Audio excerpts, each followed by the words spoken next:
Hello friends, എല്ലാവർക്കും classic ഫ്ലേവേഴ്സിലേക്ക് സ്വാഗതം. ഇന്ന് നമ്മൾ ഒരു പായസത്തിൻ്റെ റെസിപ്പിയാണ് ട്രൈ ചെയ്ത് നോക്കാൻ പോകുന്നത്. കടലപ്പരിപ്പ് വെച്ചിട്ടുള്ള ഒരു പ്രഥമനാണ് നമ്മൾ ഇന്ന് ഉണ്ടാക്കി നോക്കാൻ പോകുന്നത്. അപ്പോൾ വീഡിയോയിലേക്ക് കടക്കുന്നതിന് മുന്നേ ചാനൽ ഇതുവരെയും കാണാത്തവരുണ്ടെങ്കിൽ ഒന്ന് സബ്സ്ക്രൈബ് ചെയ്ത് സപ്പോർട്ട് ചെയ്യാൻ മറക്കരുത്.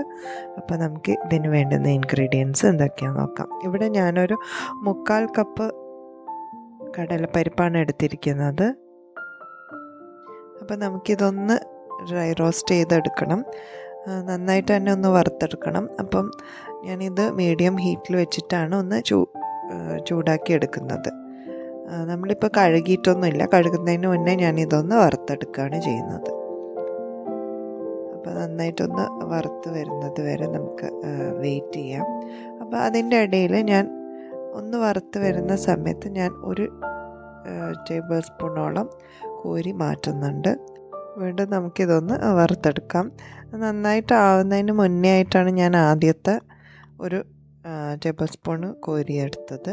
ഇനി നമുക്ക് ഇതേപോലെ കുറച്ചുകൂടി ആയതിന് ശേഷം വീണ്ടും നമുക്ക് 1 ടേബിൾ സ്പൂണോളം വീണ്ടും കോരിയെടുക്കാം. 1 ടേബിൾ സ്പൂൺ എടുത്തില്ല, 1/2 ടേബിൾ സ്പൂണോളം മതിയാവും. ഓരോ പ്രാവശ്യവും നമ്മൾ 2-3 തവണയായിട്ടൊന്ന് ആയി വരുന്ന സമയത്ത് നമുക്കിതേപോലെ ഒന്ന് കോരിയെടുക്കാവുന്നതാണ്. അപ്പോൾ എന്താണെന്ന് വെച്ചാൽ നമ്മളിത് വേവിക്കുന്ന സമയത്ത് നമുക്കിത് കടിക്കാനുള്ള പാകത്തിന് കിട്ടും. എല്ലാം അങ്ങ് നന്നായിട്ട് വെന്ത് പോവില്ല. അപ്പോൾ അതിന് വേണ്ടിയിട്ടാണ് ഞാൻ ഈ ഒരു രീതിയിൽ കുറച്ചൊന്ന് കോരി മാറ്റി വെക്കുന്നത്. അപ്പോൾ ഇതൊന്ന് മാറ്റി വെക്കാം. അതിന് ശേഷം നമുക്കിത് നന്നായിട്ട് വീണ്ടും ഒന്ന് വറുത്തതിന് ശേഷം നമുക്ക് ഫ്ലെയിം അങ്ങ് ഓഫ് ചെയ്തിടാം. നന്നായിട്ട് തന്നെ ഒന്ന് വറുത്ത് കിട്ടേണ്ടതായിട്ടുണ്ട്. അപ്പം അതുകൊണ്ട് തന്നെ മീഡിയം ഫ്ലെയിമിൽ വെച്ചിട്ട് നന്നായിട്ട് ഇളക്കി കൊടുത്തുകൊണ്ടിരിക്കുക. ഇളക്കുന്നത് നിർത്തരുത്. അപ്പോൾ ഇപ്പോൾ അത്യാവശ്യം നന്നായിട്ട് തന്നെ വറുത്ത് വന്നിട്ടുണ്ട്. ഇനി നമുക്ക് ഫ്ലെയിം ഓഫ് ചെയ്യാം. ഇതൊന്ന് കഴുകി മാറ്റിയെടുക്കേണ്ടതായിട്ടുണ്ട്. ഒന്ന് കുതിർത്ത് വെക്കാൻ സമയം കിട്ടുന്നുണ്ടെങ്കിൽ അങ്ങനെ ചെയ്താലും നല്ലതാണ്. അപ്പം ഞാനൊരു കുക്കർ എടുത്തിട്ടുണ്ട്. അതിലാണ് ഞാൻ ഉണ്ടാക്കിയെടുക്കാൻ പോകുന്നത്. അപ്പോൾ അതിലേക്ക് ഈ ഒരു ഇത് എല്ലാം കൂടി നമ്മൾ നേരത്തെ കോരി വെച്ചത് അടക്കം എല്ലാം കൂടി നമ്മൾ ഇതിലേക്ക് ഇട്ട് കൊടുത്തിട്ട് നന്നായിട്ട് ഒന്നുകൂടി ഇളക്കി കൊടുക്കുന്നുണ്ട്. എല്ലാം കഴുകിയതിന് ശേഷമാണ് ഞാൻ വീണ്ടും ഈ നെയ്യിലിട്ടിട്ട് ഒന്നുകൂടി ഒന്ന് ജസ്റ്റ് വറുത്തെടുക്കുന്നത്. ആ നെയ്യുടെ ഫ്ലേവർ കിട്ടാൻ വേണ്ടിയിട്ട് മാത്രമാണ് ഈ ഒരു പ്രോസസ്സ് ചെയ്യുന്നത്.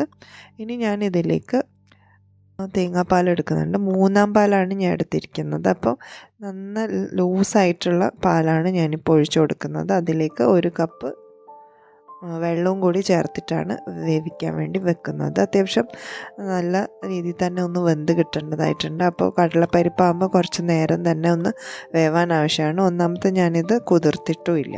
അപ്പോൾ കുതിർക്കുന്നതാണെങ്കിൽ പെട്ടെന്ന് തന്നെ വെന്ത് കിട്ടും. അല്ലാത്തതാകുമ്പോൾ കുറച്ച് ടൈം എടുക്കും. ഞാൻ ഇതിലേക്ക് വെന്ത് വന്നതിന് ശേഷം 2-ാം പാൽ ചേർത്ത് കൊടുക്കുന്നുണ്ട്. അതിൻ്റെ കൂടെ തന്നെ 1/2 കപ്പ് ഉരുക്കിയ വെള്ളം കൂടി ചേർത്ത് കൊടുക്കുന്നത്, ശർക്കര. അതൊന്ന് അരിച്ചതിന് ശേഷമാണ് ഞാൻ ചേർത്ത് കൊടുക്കുന്നത്. അപ്പോൾ ഇനി നന്നായിട്ടൊന്ന് മിക്സ് ചെയ്ത് കൊടുക്കുക. മധുരമൊക്കെ പാകമാണോ എന്നൊന്ന് ചെക്ക് ചെയ്ത് നോക്കേണ്ടതായിട്ടുണ്ട്. ഇതിലേക്ക് 1 ടീസ്പൂൺ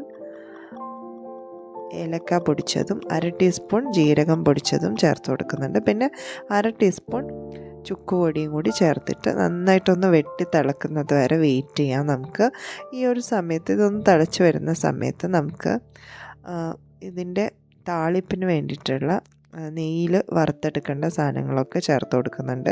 അപ്പോൾ 3 ടീസ്പൂൺ നെയ്യിൽ ഞാൻ ആദ്യം തേങ്ങാക്കൊത്താണ് ഇട്ട് കൊടുക്കുന്നത്.